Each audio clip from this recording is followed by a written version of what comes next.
아시겠습니까? 지금 국가의 공기업은 잘못을 한다 할 때, 그게 비효율적이고 잘못한다 할지라도 국민이 질책할 수 있지만 그것이 사기업으로 넘어가면은 국민들이 컨트롤할 길이 없습니다.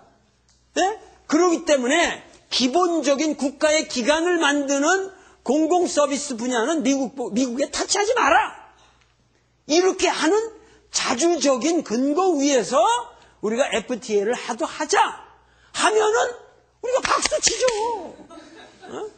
그런데 그렇게 못하고 뭐냐면은 그렇게 하려면은 그런 거를 상쇄하기 위해서는 우리의 환경 문제 같은 것도 보다 좀 포괄적으로 새만금 같은 것도 살리면서 어떤 정부로서의 도덕성을 세웠고 남북 문제에 있어서 획기적인 어떤 전환점을 마련해서 남북이 소위 이렇게 자유롭게 왕래하면서 미국이 함부로 왜냐면 나뉘어져 있으면은 얘하고 싸우면은 이거 컨트롤하기 쉽잖아요. 얘들이 좋아 사이지 있는 애들은 함부로 얘들을 건드릴 수가 없어요. 근데 얘들끼리 싸우고 있으면 분열시키고 얘들 가지고 장난하기가 좋잖아요. 이해가 되시죠?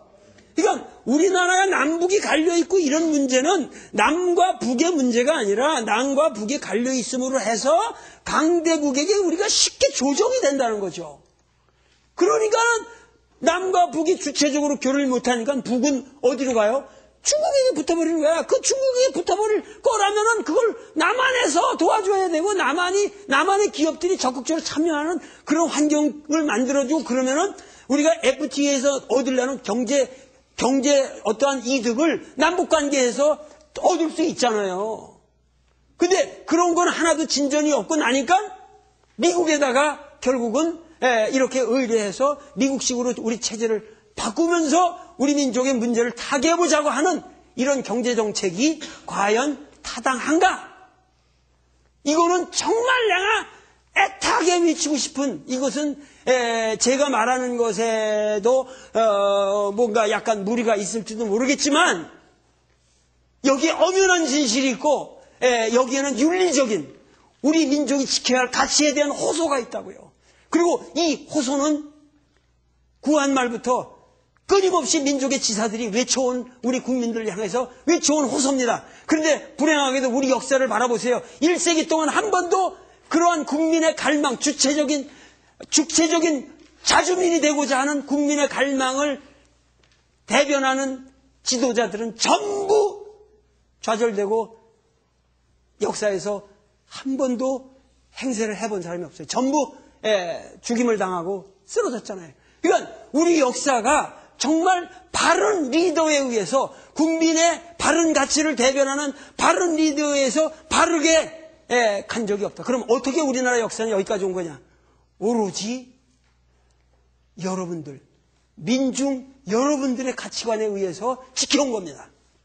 광주민주항쟁을 예를 들어봐도 그거를 저기 했던 사람은 광주 민중들 다 쏴 죽이고 그것을 정권을 잡으려고 했던 사람이에요. 그런데도 광주의 민중들이 나가서 탱크 앞에서 목숨을 다 버리면서도 나라를 지켰기 때문에 80년대 민주화가 그냥 진행될 수 있었던 거 아닙니까? 민주화를 누가 진행시켰어요? 어떤 정치적 리더가 나타나서 우리나라의 민주화를 했어요? 천만에 이건 민중이 여기까지 일제시대 때도 누가 우리 민족적 지도자가 일제시대 때 저항했어요? 전부 민중이 한 겁니다. 그러니까 우리 민중은 어떠한 경우에도 20세기를 통해서 여기까지 우리가 지켜왔다는 거예요. 그러니까 FTA 문제가 됐든 스크린 쿼터 문제가 됐든 이것을 작은 문제로 보지 마시고 우리 역사 전체를 항상 생각하면서 우리가 지켜야 할 가치는 반드시 지켜야 된다. 이러한 신념을 가지시고 우리 스스로 민중 스스로 깨어나서 문제를 더 알고 여러분들이 전체를 알면은 부분적인 죄악이 없어집니다. 그렇게 해서 서로 간에 설득해가면서 뭔가 바른 가치를 세우고 그런 바르게 세워진 나라를 이런 애들한테 물려줘야 얘들이 당당하게 살 거 아닙니까? 우리가 그러기 위해서 우리 부모가 애 낳고 기르는 거 아니에요?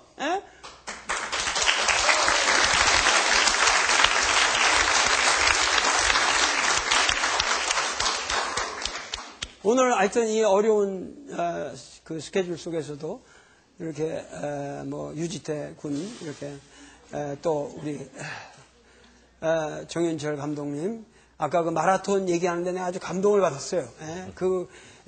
결국 그 두 아들을 놓고 그 엄마가 거기서 FTA식으로 애들을 키운다면 어떻게 되겠는가 하는 이 처절한 얘기가 그 어린애, 그 못난 어린애지만 걔한테 신경을 쓰고 그 부모가 헌신하는 모습을 통해서 거기에 감동이 있고 우리가 인간으로서 살아가는 의미가 있지 않습니까? 내가 여기서 얘들한테 강의하는 것도 얘들이 내가 뭐 잘나서가 아니라 못나면 못난 대로 이들이 꾸려가는 미래를 위해서 이렇게 제가 정말 피땀을 쏟고 있어요 지금. 그러니까 여러분들이 이런 충정을 잘 좀 이해해 주시면서 우리 민족이 가야 할 길에 대해서 조금 더 정확하게 아시고 여러 가지 신문을 보시더라도 전체적으로 보셔가면서 우리가 양보하지 않을 선은 반드시 지켜야 되지 않을까 이렇게 생각하면서 오늘 이 강의를 끝내기로 하겠습니다. 시간이 되신다면 잠깐만 이 우리 준비해온 시가 한 편인데 아까 말씀하신 좋은 지도자 중에 한 분이셨던 김구 선생님이 그 남기신 글을 하나 읽어드리고 끝내도록 하겠습니다.